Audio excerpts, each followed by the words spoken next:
My dear audience, how is everybody doing? I'm a bit sleepy today. No reason, I woke up sleepy. Didn't want to do shit today. Ended up doing this. Okay. I am sure that you understand that at the time of me recording this, my channel is kind of empty.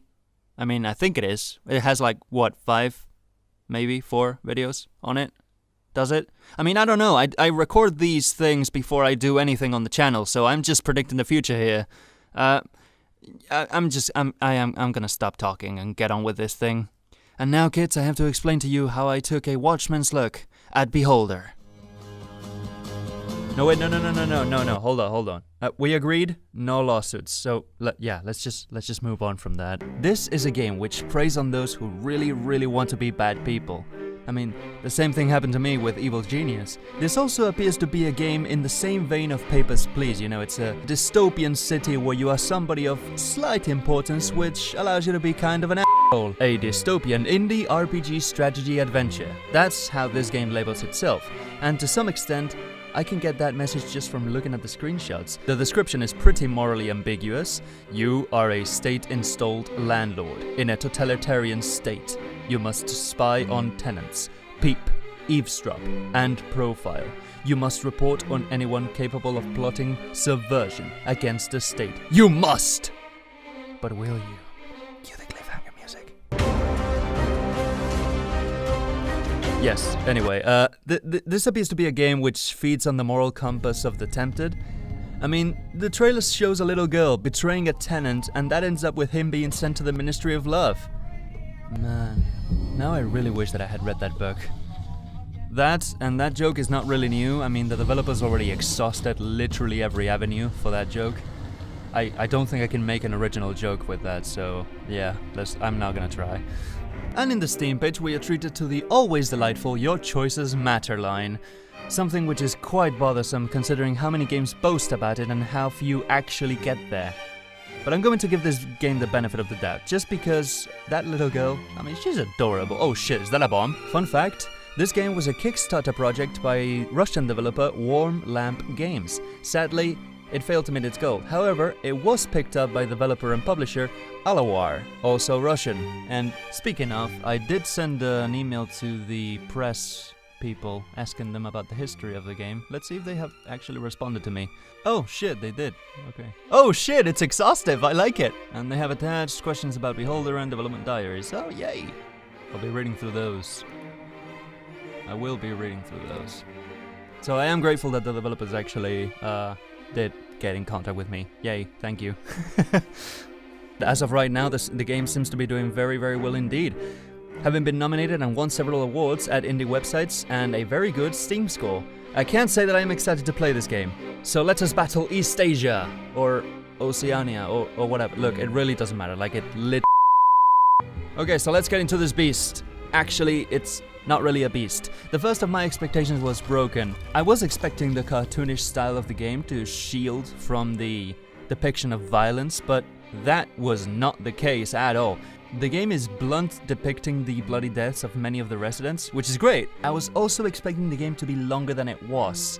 Being the same price of Papers, Please carries some expectation in that regard. In my first playthrough, it took me around 8 hours to finish. Also, something I should mention is that you can control the entire game just using your mouse.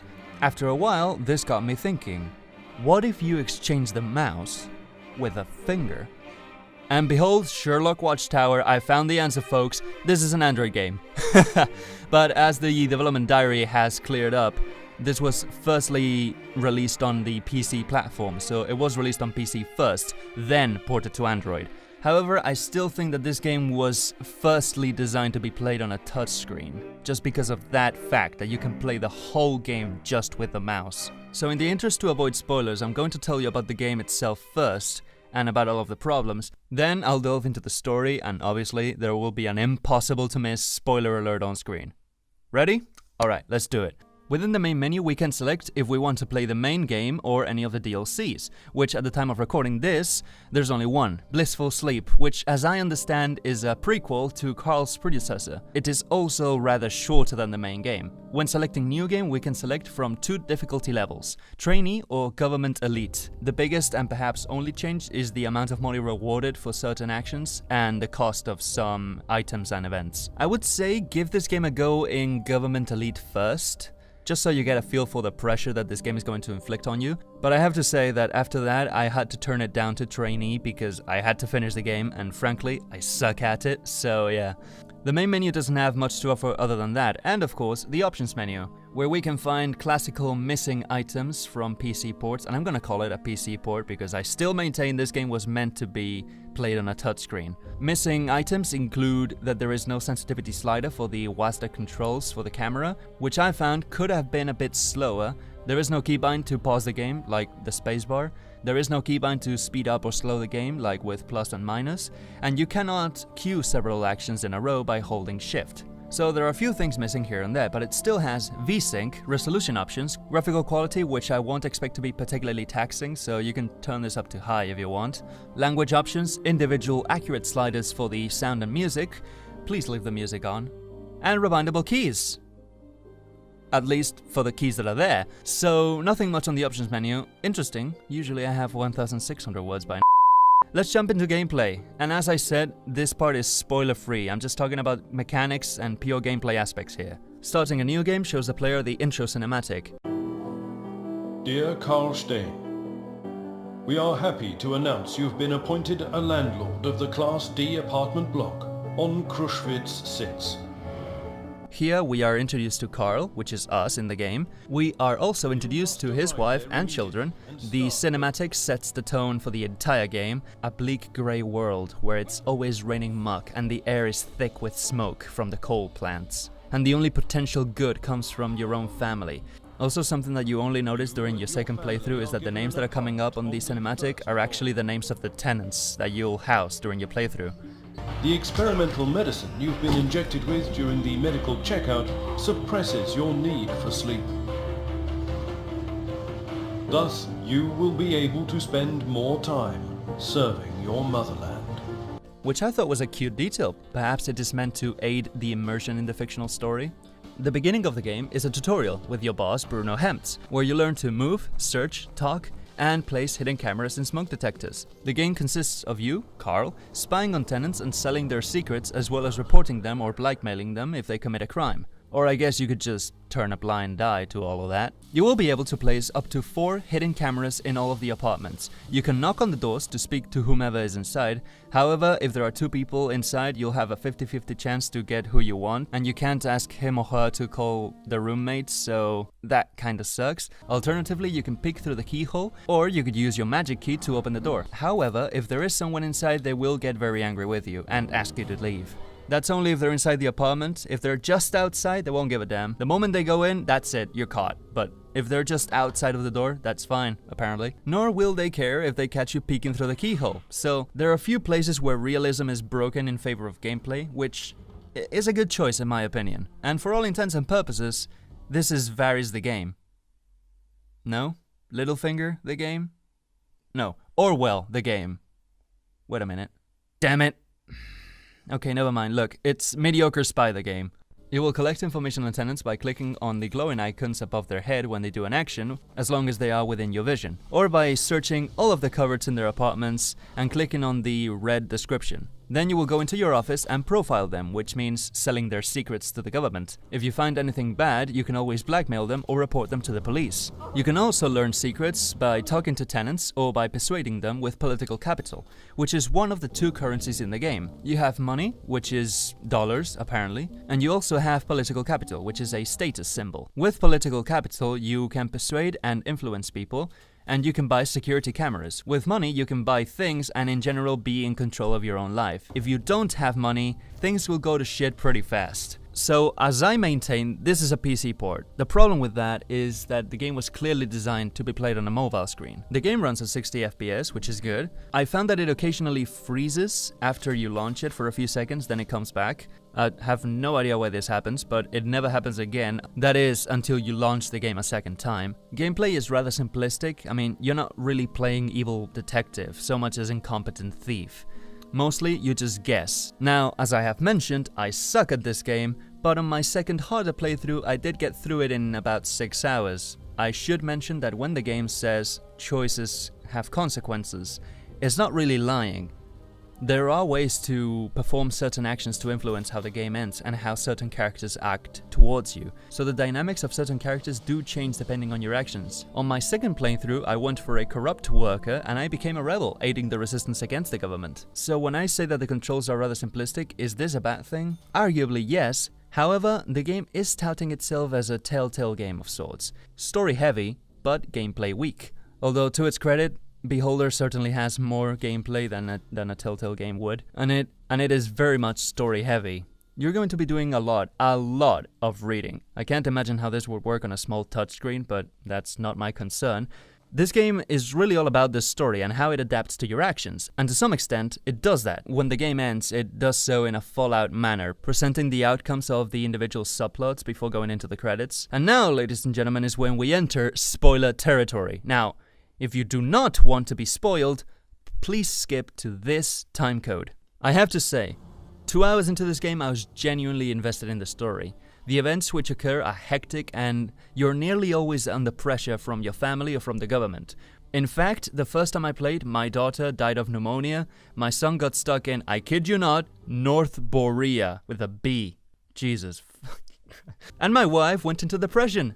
I got many people killed, either by choice or by negligence, and in the end it all turned out alright, but hell, that was quite intense. I even got shot, arrested and stabbed a few times for not being careful. However, there are many times when the game fizzles out that intensity entirely, where you have an objective, but you don't really have a time frame to complete it, so the game kind of stagnates, and perhaps these periods of peace are required from time to time, and I suppose that they can help stretch out an already short game. Because as I have mentioned, while the ending was satisfying, I was left wanting more. Then again, this is a game which, by its own admission, is meant to be played more than once. And some things can change depending on your actions, other things happen no matter what you do. I managed to save both of my kids from death the second time I played, but my wife was trampled by a mob, and I couldn't do anything about it. Or for example, the Fallout-based expose at the end. It does change depending on what you have done, but not that much. I mean, I suppose it all really comes down to whether or not you enjoy a game where you can butterfly effect 3 side quests into shit by one accidental thing happening. Speaking from experience, I was supposed to spy on this dude's wife, and that wife hated me because I sent her to prison, but she escaped, so she goes with this new dude that moves into my apartment. But I know this foreign spy that wants me to steal A-bomb plans from the dude with the wife, and that will help me escape the country later. But as it turns out, the wife was cheating, and I failed to cover for her, so the engineer gets angry and shoots the wife. So the dude gets arrested, so I can't get the engineering plans for the foreign spy, so I can't escape the country, so you get the point. Everything goes to shit. And it all happens because you fail one thing. So it's a butterfly effect. And it's cool to see it happening on screen. It's really cool. Also, there are a few things that you can do to make money when you know what's going to happen. For instance, there's a pretty good chance that blue ties will become illegal. So what I did was I went to the store and I bought all the blue ties early, because when they become illegal, they are worth a lot more because they are contraband. So I would sell them for a big profit, and it's all pretty cool. Congratulations, you have made it beyond spoiler territory. So yes. So yeah, just so you know, this game does go for the branching storylines and the dialogue trees of old, and an ending cinematic which changes depending on how you play, but it's nothing revolutionary. It's interesting if you're into the story. Other than that, the trick is never go into negative money territory because you will lose the game if that happens. It's also pretty easy for the game to screw you over royally if the autosave feature saves at a point where you can't make enough money to progress because there is a bill or something that's gonna come up and you go into negative money literally every time you play through the game. Something which needs to be mentioned is how the soundtrack for this game perfectly encapsulates the theme and the feel of this game. From the music when the police arrive,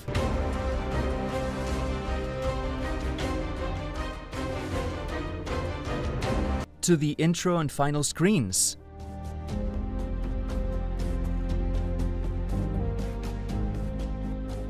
They are brilliantly composed, and they resonate with the gameplay really well. My personal favorite is actually the music for the My personal favorite is the music for the credits.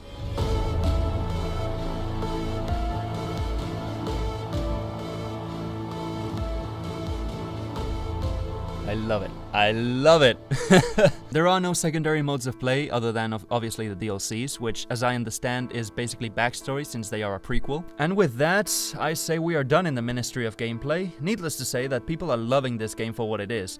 A brilliant depiction of a totalitarian regime in the works. The Steam score as well as the awards are just proof of the love that the audience has for this game. And the themes explored in this game are perhaps its greatest asset. Great works of fiction depicting dystopias have been at the core of our culture for years, from the creation of the first utopic cultures involving slavery and the idea of having no personal property, which influenced Karl Marx and his ideas for communism, and the fact that the main character's name is Carl, to George Orwell and his novels, from which the game clearly draws a lot of inspiration. The thematic purity of this title takes a simple spy game and turns it into a complex story-driven fiction piece, which explores humanism and everything that lies at either side. This captures the player and immerses them into an oddly recognizable world, then asks, "What will you do?"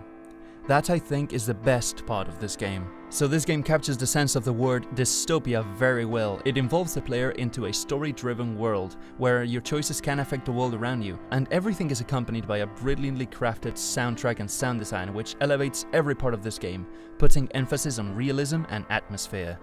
However, PC users have certain amenities which are so familiar to them left out by the PC port, such as missing keybinds for the pause and fast forward buttons, or the ability to queue certain actions by holding shift, and a sensitivity slider for the WASD controls. So yes, this game is simple and short, but I'll have to say it's also sweet. It can get genuinely interesting at times, and certain actions can give unexpected consequence, so I won't say that this game is not worth buying. It most certainly is. I would recommend, however, that you wait until it's on sale. Plus you get the official soundtrack for free. The Ministry of Steam decrees that this game will be worth £7, 10 euros or 10 US dollars. We will continue to ignore the fact that 10 euros is not 10 US dollars. For any complaints, please call the Ministry of Love. Thank you for your attention. If you were not paying attention, you are now under investigation by the Ministry of Citizenship. This is your speaker, Charlie Watchtower, and the show that you were viewing is over.